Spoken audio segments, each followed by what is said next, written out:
AI influencer वैसे तो आप सुनकर ही समझ गए होंगे, और अगर नहीं समझे तो मैं बता देती हूँ कि जिस प्रकार ह्यूमन इन्फ्लुएंसर की पॉपुलैरिटी दिन पर दिन बढ़ती जा रही है, उसी प्रकार एआई इन्फ्लुएंसर की पॉपुलैरिटी भी दिन पर दिन बढ़ रही है। क्या कभी किसी ने सोचा होगा कि एआई भी एक दिन ह्यूमन की तरह बात करेगा, सोचेगा, बोलेगा? ये ही है एआई का कमाल। आपकी और हमारी सोच से बहुत परे जाकर एआई का निर्माण होता है। मुझे तो ये सब सोच के इतना मजा आ रहा है। तो आइए शुरू करते हैं। जैसा आपने देखा कि पिछली 2 वीडियोस में हमने आपको बताया कि एआई इन्फ्लुएंसर क्या है और एआई इन्फ्लुएंसर में करियर कैसे बनाएं। उम्मीद है आपकी उन दोनों वीडियोस की जर्नी अच्छी रही होगी। चलिए अब एक नए सफर की ओर कदम बढ़ाते हैं और देखते हैं कि एआई इन्फ्लुएंसर क्रिएट कैसे किए जाते हैं। क्या आपको पता है कि एआई इन्फ्लुएंसर की दुनिया से हमें वाकिफ करवाने वाला कौन है? पिछली वीडियो में हमने आपको मिक्वेला सोइसा, जिसे लील मिक्वेला के नाम से भी जाना जाता है, के बारे में बताया था। यही है जिसने पहली बार हमें एआई इन्फ्लुएंसर से इंट्रोड्यूस करवाया। लेकिन क्या आपको पता है कि मिक्वेला जैसे ही कई इन्फ्लुएंसर और भी है जो हाई फॉलोअर्स के साथ अपनी बहुत कमाल की पहचान बना रहे हैं, जैसे कि ल्यू डो मगलू, इम्मा, एंड्रू इंजी, शुदू, फेई फेइली, नूनूरी एक्सेट्रा। ये थे कुछ बेस्ट एआई इन्फ्लुएंसर। जैसा कि टाइटल से ही आप समझ गए होंगे कि आज की वीडियो किस टॉपिक पर है, तो आइए इस एआई की दुनिया में खो जाते हैं। लेकिन उससे पहले मैं आपको कुछ बताना चाहती हूँ। वीआर और एआर क्या है? कहीं ना कहीं आपने या हम सबने इस शब्द को सुना तो जरूर होगा, टीवी में, फोन में या फिर न्यूज़पेपर में। बता दें कि वीआर का मतलब होता है वर्चुअल रियलिटी, यानी ऐसी वस्तुएं जो देखने में एकदम असली लगती है लेकिन वास्तव में उनका कोई अस्तित्व नहीं होता। एआर वीआर का ही दूसरा रूप है। एआर विशाल दुनिया को डिजिटल दुनिया से जोड़ने का काम करती है, जैसे आपके आसपास नेचुरल के साथ साथ उसमें डिजिटल क्रिएशन भी देखने को मिलती है। ये दोनों ही gaming, marketing, e commerce, education etcetera में काम आते हैं। चलिए आगे बढ़ते हैं और जानते हैं कि एआई इन्फ्लुएंसर कैसे क्रिएट किए जाते हैं। एआई इन्फ्लुएंसर क्रिएट करने के लिए हमें कुछ इजी स्टेप्स फॉलो करने पड़ते हैं। जैसे एआई इन्फ्लुएंसर क्रिएट करने के लिए हम पिक्चर्स ले सकते हैं, जिसके लिए बहुत सारी वेबसाइट्स या सॉफ्टवेयर का निर्माण किया गया है, जो कि हमें गूगल और उसकी पर्सनल वेबसाइट पर इजीली मिल जाती है। और आपको यह भी बता दे कि उनमें से कुछ पेड और कुछ फ्री भी होती है, तो आप देख लेना कि आपको कौन सी वेबसाइट चाहिए, पेड या फ्री। चलिए जानते हैं कुछ बेहतर वेबसाइट्स के बारे में। हमारी पहली वेबसाइट है Tensor.art।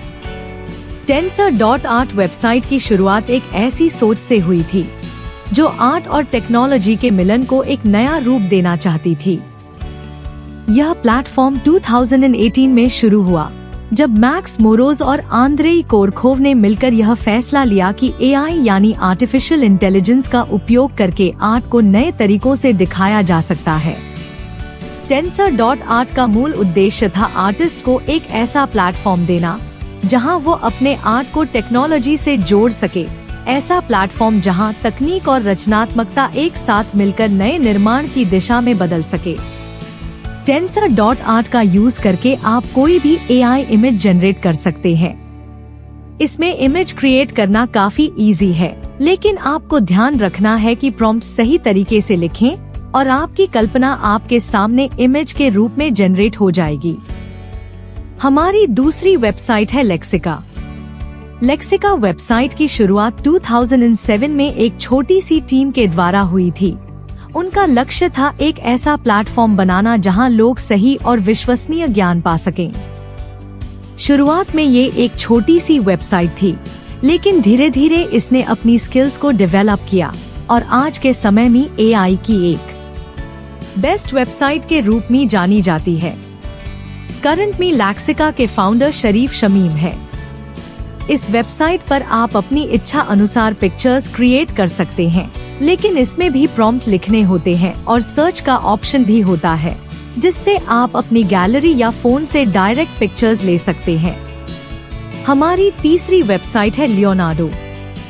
Leonardo.ai की शुरुआत 2021 में हुई थी, जब कुछ टेक एंथुसियास्ट्स और आर्टिस्ट्स ने मिलकर एक ऐसा प्लेटफॉर्म डेवलप करने के बारे में सोचा जो AI के जरिए आर्ट क्रिएशन को आसान बना सके। इस प्लेटफॉर्म को डेवलप करते वक्त इन्होंने बहुत सारी एडवांस्ड AI टेक्निक्स का यूज किया। लियोनार्डो पर आप AI के थ्रू पिक्चर्स जनरेट कर सकते हैं और उन पिक्चर्स को अपने प्रोफेशनल डैशबोर्ड्स पर भी यूज कर सकते हैं। Leonardo.ai के कुछ यूनिक फीचर्स भी है, जैसे AI powered design suggestions. Users को उनके प्रोजेक्ट के बेस पर AI सजेशंस मिलते हैं जो उनके डिजाइन्स को और भी बेटर बना सकते हैं। कस्टमाइजेशन टूल्स, ये प्लेटफॉर्म यूजर्स को एक्सटेंसिव कस्टमाइजेशन ऑप्शंस प्रोवाइड करता है, जिससे वो अपने डिजाइन्स को अपने हिसाब से टेलर कर सकते हैं। कोलैबोरेटिव वर्कस्पेस, डिजाइनर्स और आर्टिस्ट्स इस प्लेटफॉर्म पर कोलैबोरेटिवली काम कर सकते हैं, जो कि टीम प्रोजेक्ट्स के लिए आइडियल है। High resolution output, Leonardo.ai high resolution output generate करता है, जो कि प्रिंट और डिजिटल मीडिया दोनों के लिए सूटेबल होता है। हमारा चौथा टूल कोई वेबसाइट नहीं, बल्कि एक सॉफ्टवेयर है Focus.Collab।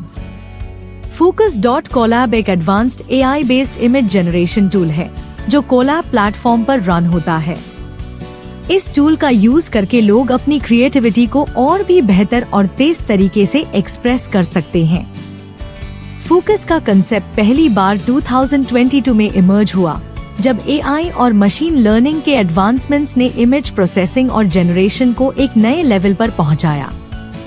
गूगल कोलैब, जो कि एक फ्री क्लाउड बेस्ड प्लेटफॉर्म है, रिसर्चर्स और डेवलपर्स को पावरफुल GPU रिसोर्सेज प्रोवाइड करता है।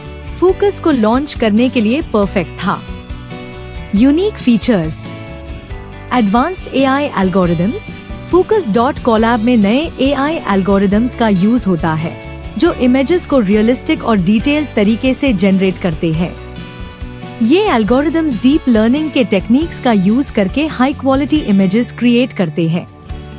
यूजर फ्रेंडली इंटरफेस, इस टूल का इंटरफेस बहुत ही यूजर फ्रेंडली है, बिगिनर्स और एडवांस्ड यूजर्स दोनों के लिए इजीली एक्सेसिबल है, जिससे क्रिएटिविटी और एक्सपेरिमेंटेशन का स्कोप बढ़ जाता है। कस्टमाइजेशन ऑप्शंस, Focus.Collab में काफी सारी कस्टमाइजेशन ऑप्शंस अवेलेबल है, जैसे फिल्टर्स, स्टाइल्स और पैरामीटर्स जो यूजर अपने हिसाब से सेट कर सकते हैं। ये फ्लेक्सिबिलिटी यूज करने वाले को अपनी स्पेसिफिक रिक्वायरमेंट्स के अकॉर्डिंग इमेजेस जनरेट करने का मौका देती है। कोलैबोरेटिव प्लेटफॉर्म, गूगल कोलैब पर होने की वजह से फोकस कोलैबोरेटिव प्रोजेक्ट्स के लिए भी बेस्ट है। मल्टीपल यूजर्स एक साथ मिलकर रियल टाइम में इमेजेस पर काम कर सकते हैं, जो कि टीम प्रोजेक्ट्स के लिए आइडियल है। इंटीग्रेशन कैपेबिलिटीज, Focus.Collab को दूसरे टूल्स और लाइब्रेरीज के साथ इंटीग्रेट करना आसान है, जैसे TensorFlow, PyTorch, etc। ये सीमलेस इंटीग्रेशन डेवलपमेंट प्रोसेस को और भी स्मूथ और एफिशिएंट बना देती है। अब बात करते हैं कि हम अपने 3D मॉडल्स कैसे क्रिएट कर सकते हैं। Number 1, Spline 3D design tools. Spline 3D design tools का पहला यूज 1960 में एयरक्राफ्ट और ऑटोमोबाइल इंडस्ट्री में हुआ था। इसका मुख्य मकसद कॉम्प्लेक्स कर्व्स और सरफेसेस को एक्यूरेटली डिजाइन करना था। 1970 और 1980 में computer aided design Canadian dollar tools का डेवलपमेंट हुआ, जिसमें स्प्लाइन टेक्निक्स का इस्तेमाल करके कर्व्स और सरफेसेस को मॉडल किया जाने लगा। Unique features, precision modelling. Spline 3D design tools को इसलिए प्रेफर किया जाता है क्योंकि ये बहुत ही हाई प्रिसिशन के साथ कर्व्स और सरफेसेस क्रिएट कर सकते हैं। ये टूल्स पैरामेट्रिक और नॉन पैरामेट्रिक शेप्स दोनों को सपोर्ट करते हैं। फ्लेक्सिबिलिटी, स्प्लाइन टूल्स में डिजाइनर को बहुत फ्लेक्सिबिलिटी मिलती है। डिजाइनर किसी भी कर्व को मैनिपुलेट कर सकते हैं बिना उसकी कंटिन्यूटी या स्मूथनेस को कॉम्प्रोमाइज किए।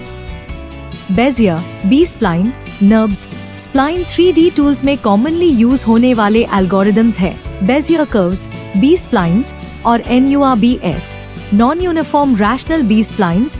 हर एक एल्गोरिदम अपनी यूनिक प्रॉपर्टीज और एप्लीकेशंस के लिए जाना जाता है। Animation and graphics. Spline technique सिर्फ इंडस्ट्रियल डिजाइन में ही नहीं बल्कि एनिमेशन और कंप्यूटर ग्राफिक्स में भी एक्सटेंसिवली यूज होती है। ये रियलिस्टिक एनिमेशंस और स्मूथ ट्रांजिशंस के लिए आइडियल है। User friendly interfaces. आजकल के spline 3D design tools user friendly interfaces के साथ आते हैं जो बिगिनर्स के यूज के लिए भी इजी होते हैं। इनमें विजुअल फीडबैक और इंट्यूटिव कंट्रोल्स होते हैं जो डिजाइन प्रोसेस को स्ट्रीमलाइन करते हैं। Number 2, blender.org। blender.org एक open source 3D computer graphics software है जिसका डेवलपमेंट सबसे पहले 1995 में न्योजियो नाम की एक डच एनिमेशन स्टूडियो में शुरू हुआ था। न्योजियो के कोफाउंडर टोन रूसेंडाल ने ब्लेंडर का पहला वर्जन रिलीज किया। इसके इंटरफेस और टूल सेट काफी एडवांस्ड है जो बिगिनर्स से लेकर प्रोफेशनल्स तक के लिए यूजफुल है। ब्लेंडर का use movies, visual effects, art, 3D printing, motion graphics, interactive 3D applications, VR और गेम्स बनाने में होता है। पॉपुलर मूवीज जैसे स्पाइडरमैन इनटू द स्पाइडरवर्स और नेक्स्ट जेन में भी ब्लेंडर का यूज हुआ है।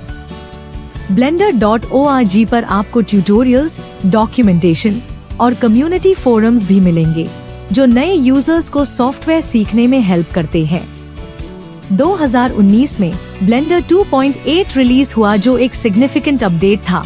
इसमें real time rendering engine EEVEE और रिवैम्प्ड यूजर इंटरफेस इंक्लूडेड था जो यूजर्स को और भी ज्यादा पावरफुल और इंट्यूटिव एक्सपीरियंस प्रोवाइड करता है।